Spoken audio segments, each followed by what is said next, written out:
Hello everyone. हम solve कर रहे हैं सीसैट के प्रीवियस ईयर्स क्वेश्चंस और टाइम एंड डिस्टेंस अभी ऑनगोइंग है। काफ़ी हद तक हमने almost 50% previous year question solve कर लिए हैं, जिसमें रिलेटिव स्पीड से रिलेटेड क्वेश्चंस और एवरेज स्पीड से रिलेटेड ऐसे क्वेश्चंस भी हैं। अब रिमेनिंग क्वेश्चंस हम देखते हैं और देखते हैं कि किस तरह के क्वेश्चंस पूछे गए हैं और उनको कैसे अप्रोच करना है। ऑलराइट, शुरू करते हैं जो रिमेनिंग क्वेश्चंस हैं। तो यहाँ से है, 2 persons A and B are running on a circular track। अभी तक जो हमने देखा था वो लीनियर, एक सोर्स था, एक डेस्टिनेशन था, इसी के दरमियान, इसी के इन बिटवीन कुछ स्पीड दिया हुआ रहता है, कभी टाइम रहता है और रिमेनिंग चीज़ें हमें निकालने होती है। अब यहाँ से है, कुछ क्वेश्चंस आएंगे सर्कुलर मोशन के। अगर कुछ नया कॉन्सेप्ट हो तो जैसे क्वेश्चंस प्रोसीड होगा हम उस पर डिस्कस करते जाएंगे। तब तक कुछ नहीं, जैसे चल रहा है वैसे ही सॉल्व करेंगे, देखते हैं कि क्या चेंजेस हैं। और जब भी चेंज होगा, whenever there will be any requirement, मैं इसको मेंशन कर दूंगा, तो बस बने रहिए इसमें, है ना। ओके, तो 2 person A and B are running on a circular track.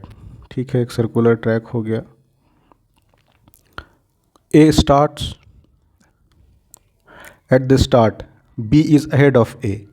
जब शुरू होता है तो A यहाँ है सपोज करिए, तो B यहाँ है, ये इस डायरेक्शन में मूवमेंट हो रहा है A और B का। B is ahead of A and their position make an angle of 30 degree at the centre. तो जो अभी ये पोजीशन है, ये जो एंगल बना रहा है ना, B आगे है A से ऑब्वियसली, तो ये वाला जो पार्ट है एक एंगल बना रहा है सेंटर पे, तो कह रहा है ये एंगल है 30 डिग्री, 30 डिग्री। ठीक है। When A reaches the point diametrically opposite to his starting point। Okay, अब आगे बढ़ रहा है A, इधर जा रहा है ना, B भी इधर जा रहा है। तो A जब कह रहा है कि अपोजिट होगा अपने ओरिजिनल पोजीशन के, डायमेट्रिकली अपोजिट, तो अभी यहाँ है तो इसके जस्ट डायमेट्रिकली अपोजिट, यानी कि यहाँ पे, है ना। A यहाँ आ गया, जब A यहाँ आ गया तो कह रहा है ही मीट्स B, तो यानी कि B भी यहीं पर आ गया, है ना। जब ये डायमेट्रिकली अपोजिट आता है तो B से मिल जाता है, यानी B भी, A और B दोनों यहाँ पर है। तो what is the ratio of speed of A and B, तो पूछ रहा है कि रेशियो बताइए स्पीड ऑफ A और B का, ये हमसे कह रहा है if they are running with uniform speed. Okay, तो ये हमें सिंपली कह रहा है और हमें कंडीशंस क्या गिवन है कि ये जो एंगल ये बना रहा है, ये जो आर्क ये 30 डिग्री का बना रहा है, और जब डायमेट्रिकली अपोजिट होता है A अपने ओरिजिनल पोजीशन पे तो दोनों मिलता है। तो यहाँ कुछ चीज़ें जानने वाली हैं। पहला ये यहाँ जानने वाली बात है कि स्ट्रेट लाइन कोई पॉइंट है ना, स्ट्रेट लाइन का जो एंगल होता है, ये सपोज़ करिए ये एक पॉइंट है, अब ये मूव करते करते ऐसे यहाँ पहुँचा तो ये 90 डिग्री होगा, फिर आगे बढ़ गया, ये यहाँ पहुँच गया, तो इस तरह से एक स्ट्रेट लाइन बनेगा ना ओरिजिन से लेके। तो ये स्ट्रेट लाइन का एंगल 180 डिग्री होता है, पता ही होगा आपको। और दूसरा इस केस में कि जो भी एंगल बनाएगा B, है ना, will be 30 degree lesser than A होगा ना, क्योंकि जब B यहाँ पे होता है तो ही A और B मिल के 30 डिग्री बनाता है ना, और B A से आगे है 30 डिग्री, तो हमेशा जो B एंगल बनाएगा सेंटर में A के रिस्पेक्ट में वो 30 डिग्री कम होगा A से। तो यहाँ देखिए A यहाँ से ओरिजिन था A का, ये डायमेट्रिकली अपोजिट यहाँ पहुँच गया, यानी कि स्ट्रेट लाइन बना रहा है ना। ये A से A जब यहाँ फाइनल पोजीशन पे है तो अपने ओरिजिनल पोजीशन के रिस्पेक्ट में स्ट्रेट लाइन है, स्ट्रेट लाइन यानी कि 180 डिग्री बना रहा है। तो एंगल मेड बाय A कितना होगा 180 डिग्री, और चूंकि B शुरू ही यहाँ से किया है और ये 30 डिग्री बना रहा था, तो एंगल B का कितना होगा, 30 माइनस कर देंगे 150 डिग्री, ये हमें पता लग गया। तो हमसे स्पीड का रेशियो पूछ रहा है और ये भी कह रहा है कि यूनिफॉर्म स्पीड से जा रहा है, यानी ज़्यादा एंगल बना रहा है जो भी A, तो ऑब्वियसली वो ज़्यादा स्पीड से है। और दूसरा ये कि उसी टाइम पीरियड में B 150 एंगल ये कर रहा है ना सेंटर पे, जबकि A कर रहा है 180, तो स्पीड सिंपली इनके एंगल का रेशियो ही होगा, क्योंकि टाइम कह रहा है हमसे स्पीड कह रहा है, यूनिफॉर्म स्पीड से चल रहा है, तो ज़्यादा एंगल जो सेंटर पे बनाएगा, ये ए का इनिशियल पोजीशन, बी का ए का यहाँ, तो ये 180 बना रहा है ना ए, और बी शुरू ही किया था 30 डिग्री कम से, तो यहाँ से यहाँ ये 150 बना रहा है बी 150 बना रहा है, ए बना रहा है 180, यूनिफॉर्म स्पीड से चल रहा है दोनों, तो एंगल जो ज़्यादा बना रहा है ऑब्वियसली वो ज़्यादा तेज़ है, तो स्पीड का रेशियो कितना हो जाएगा 180/150, यानी कि 3 से होगा 6:5, ये हो जाएगा ऑप्शन ए। ऑल राइट, आगे बढ़ते हैं। A thief running at 8 kilometre per hour, thief है ये, is chased by a policeman whose speed is 10 kilometre per hour. ये आगे बढ़ रहा है, चेस कर रहा है, कहीं यहाँ पहुँचा होगा, एक पुलिसमैन चेस करना शुरू करता है इसको। If the thief is 100 metre ahead of the policeman, है ना, ये सपोज करिए यहाँ पर है, थीफ इस जगह पे पहुँच गया जो कि 100 मीटर है। Then the time required for the policeman to catch the thief, तो कितना टाइम लगेगा पुलिसमैन को इस डिस्टेंस को कवर करने में, जाके जो थीफ को पकड़ ले। तो ये सेम क्वेश्चन देखिए अभी हमने सॉल्व किया था ना इससे पहले, ये रिलेटिव स्पीड वाला क्वेश्चन है। ये देखिए ना, पैसेंजर ट्रेन और फ्राइट ट्रेन, ये 2017 वाला जो क्वेश्चन था, सेम उसका रेप्लिका है।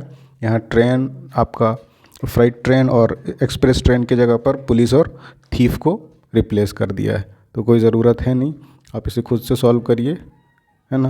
ये रिलेटिव स्पीड फिर निकल जाएगी पुलिस की रिलेटिव स्पीड, और एक रिलेटिव स्पीड के साथ एक गिवन डिस्टेंस को कवर करने में जो टाइम लगेगा वही आपसे पूछा है, तो इसको छोड़ते हैं, आप सॉल्व करिएगा। नेक्स्ट देखते हैं।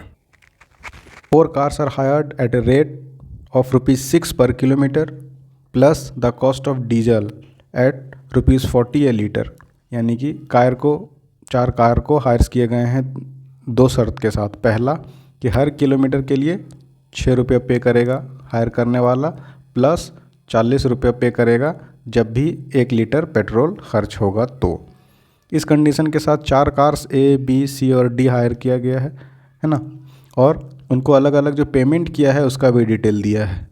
अब ये हमसे पूछ रहा है कि ए को अगर हम हायर करें 20 घंटे के लिए, बी को 25, सी को 24 और डी को 22 घंटे के लिए, तो मैक्सिमम एवरेज स्पीड सबसे अच्छा किसने मेंटेन किया है। ये थोड़ा सा ट्रिकी क्वेश्चन है। आइडियली अगर ऐसा क्वेश्चन आपको मिल जाए एग्ज़ाम में तो सबसे पहले आप इसको क्विट कर दें स्ट्रांगली, मेरा रिकमेंडेशन है। फिर भी देख लेते हैं इसको सॉल्व कैसे करना है। बिल्कुल आपको टॉप करना हो सीसेट में, टाइम भी एम्पल है तो बैठे बैठे बना ही लीजिए, है ना। तो इसके लिए कैसे अप्रोच करेंगे वो देखते हैं। तो सबसे पहले क्या कह रहा है कि 4 कार को हायर किए हैं, हमें डिस्टेंस भी नहीं पता है, बस ये पता है कि माइलेज क्या है और कितने देर के लिए किस कार को हायर किया गया है। तो सपोज़ करते हैं कि ए का जो डिस्टेंस कवर किया है, ए कवर्स 1 किलोमीटर, और इसको पेमेंट कितना मेड हुआ है, पेमेंट टू ए को 2120 रुपये। ये 2 चीज़ें हमें पता है।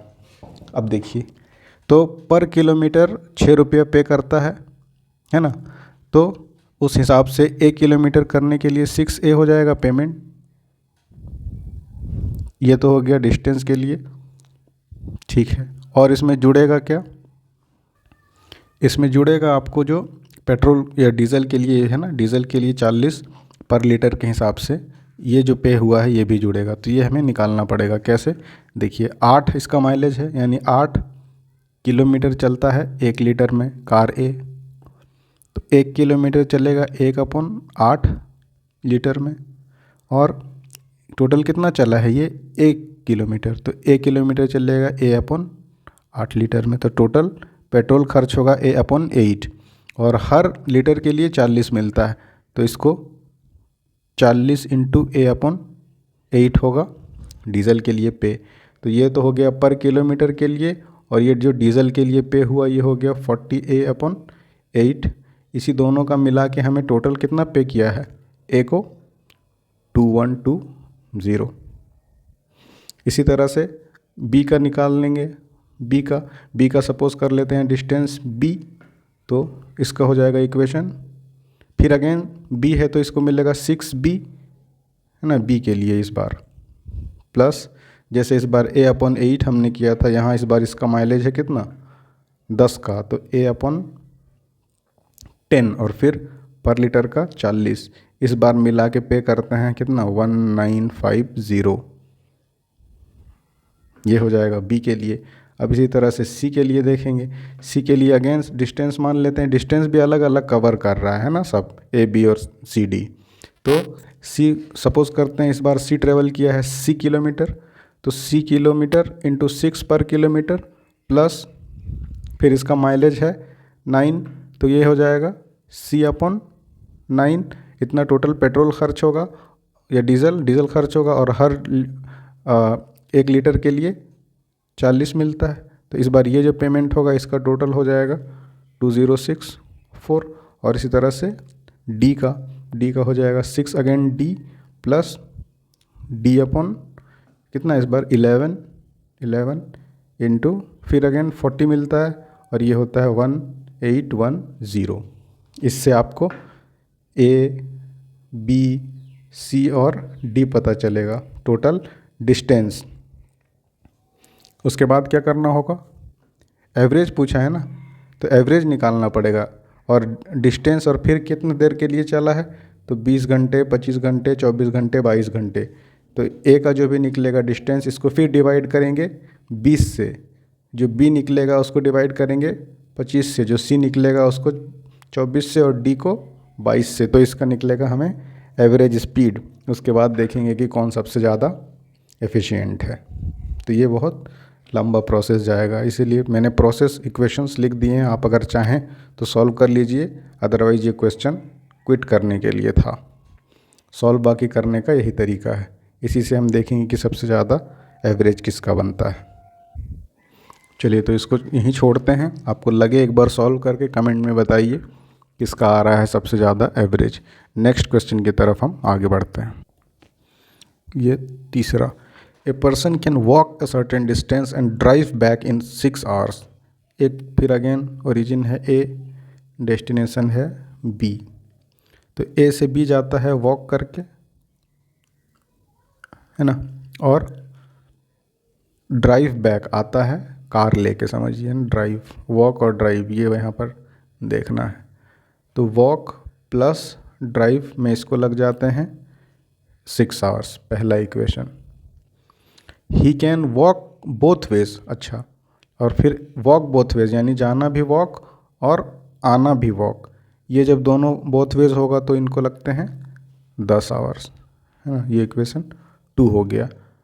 तो ये कह रहा है how much time will he take to drive both way.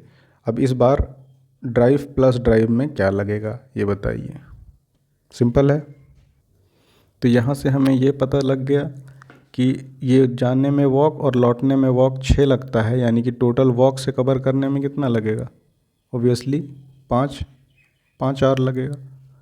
अब ये यहाँ से जाने में 5 लग गया, और ड्राइव करके आने में यहाँ से, इसको देखिए ना, ये जाने में हमें पता लग गया कि यहाँ से इससे, है ना, वॉक में लगता है 5 और वापस आने में ड्राइव करके मिला के 6, तो यानी कि ड्राइव में कितना लगता है 6 - 5, 1 घंटा।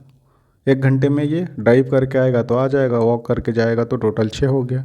अब पूछ रहा है क्या बोथ वे ड्राइव करके, तो चूँकि हमें पता लग गया कि ड्राइव में लगता ही है 1, तो बोथ वे, तो 1 जाने का 1 आने का, तो बोथ वे ड्राइव का क्या हो जाएगा, बोथ वे ड्राइव का 1 + 1, है ना, तो ये 2 आवर्स हो जाएगा। तो यहीं तक रखते हैं, नेक्स्ट जो रिमेनिंग क्वेश्चन है नेक्स्ट वीडियो में देखेंगे। All right, thanks for watching.